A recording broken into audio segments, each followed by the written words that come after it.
పేరు సురేష్ బాబు అండి. ఎక్కడి నుంచి వచ్చారండి? Guntakal constituency, Anantapur district. మీరు రాయలసీమ నుంచి వచ్చారంటున్నారు. ఇప్పుడు ఈ ఉమ్మడి గవర్నమెంట్ వచ్చిన తర్వాత ఎలా ఉందండి మీ రాయలసీమ ఏరియాలో?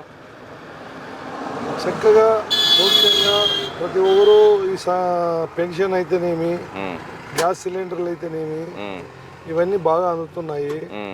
అంతేకాకుండా మంచిగా చేస్తారనే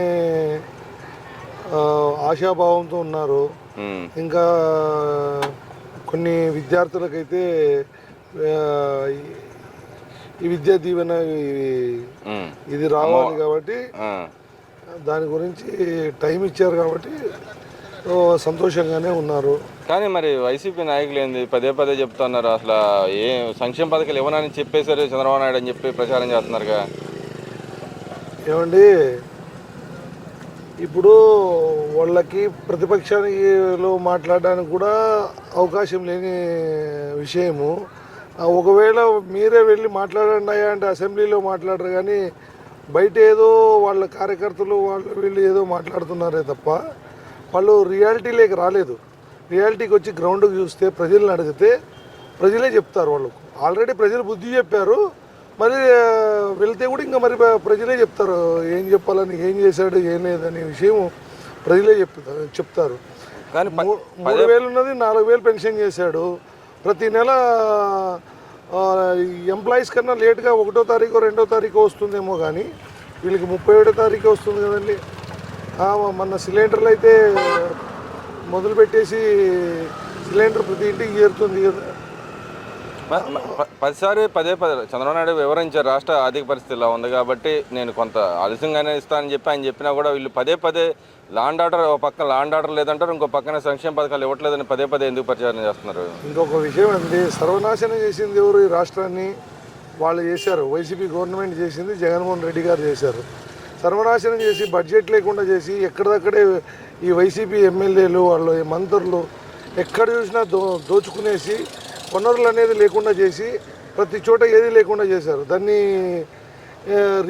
రీకరెక్ట్ చేసుకోవాలంటే కొద్దిగా సమయం పడుతుంది. ఆ సమయాన్ని ప్రజలు ఇస్తున్నారు. చేయండి బాబు, మేము మీ మీద నమ్మకం ఉంది అని చెప్పేసి. అలా కాకుండా ఇట్లా ఓన్లీ సంక్షేమ పథకాలే కాకున్నట్టు అభివృద్ధి కూడా చేయాలి. అభివృద్ధి కోసం మన దావూస్ వెళ్ళారు. దావూస్ వెళ్ళి ఏ కంపెనీస్తో టైఅప్ అయ్యారనే విషయము మీకే బాగా తెలుసు, మీడియా వాళ్ళకి. వాళ్ళు దాన్ని కూడా ఏం లేదు, ఏమో వెళ్ళొచ్చారు, టూర్ వెళ్ళారు అన్నట్టు మాట్లాడతారు. అంటే దారి ఖర్చులు కూడా తెచ్చుకోలేదని మాట్లాడుతున్నారుగా. అదేనండి, ఊరికే టూర్ వెళ్ళొచ్చారు, ఏం లేదన్నట్టు. అది వాళ్ళు ఏదో విశాఖపట్నంలో అప్పుడు చేశారు చూడండి, వైసీపీ గవర్నమెంట్ ఉన్నప్పుడు.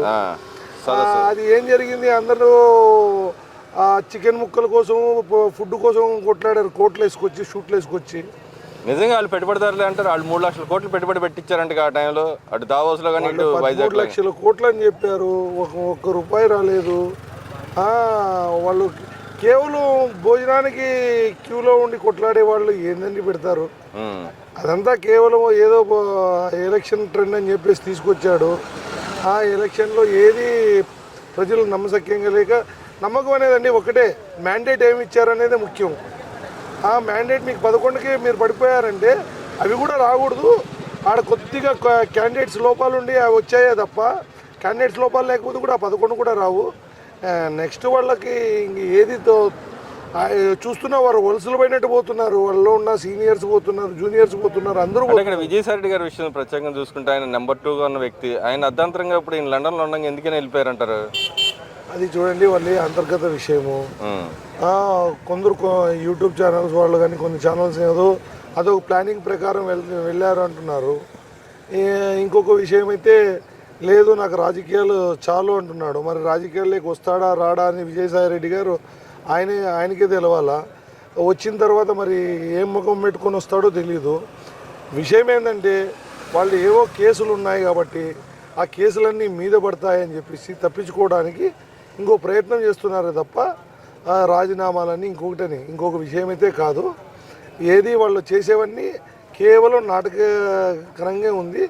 ఇంకా పూర్తిగా ఏదైనా విషయం తెలుసాలంటే వాళ్ళకి అంతర్గతంగా తెలుసాలి, కానీ మనం ఒకరి మీద నింద పరచడం మంచిది కాదు. అంటే గతంలో బీజేపీతో చట్టపట్టాలు వేసుకుంది. అదే నేను అంటున్నా కదా. ఇప్పుడు జగన్మోహన్ రెడ్డి గారు ఆయన లండన్ పోయి ఉన్నాడు కాబట్టి ఆయన వదిలేసాడని భయంతో నేను పక్క తగ్గిపోయాడు అంటారా? అది వాళ్ళకి తెలుసండి. వాళ్ళు ఇద్దరు నువ్వే చెప్తున్నావు సెకండ్ పర్సన్ అని. ఒకరు దొంగ అయితే నేను గజ దొంగ అంటే ప్లేసెస్ తీసుకున్నారు వాళ్ళు. ఆ 2 ప్లేసుల్లో వాళ్ళు ఉన్నప్పుడు ఆ గజ దొంగకి ఏం చెప్పాడో ఈ దొంగ ఏం చెప్పాడో వాళ్ళకే తెలియాల. అట్లాంటప్పుడు ఆయన ఇదే ప్రీ ప్లాన్గా లండన్ నేను వెళ్తాను ఇలా రాజీనామా చేయని కూడా చెప్తుండొచ్చు. ఈ ఈడీ కేసులు సిబిఐ కేసులు ఏమైనా వస్తాయో అని. ఇంకా ఇంకో పార్టీ పైన బీజేపీ గురించి మాకు తెలియదు, మాలో కూటమిలో ఒక భాగం కాబట్టి మేము తెలియకుండా నిందిపరచడం మంచిది కాదు.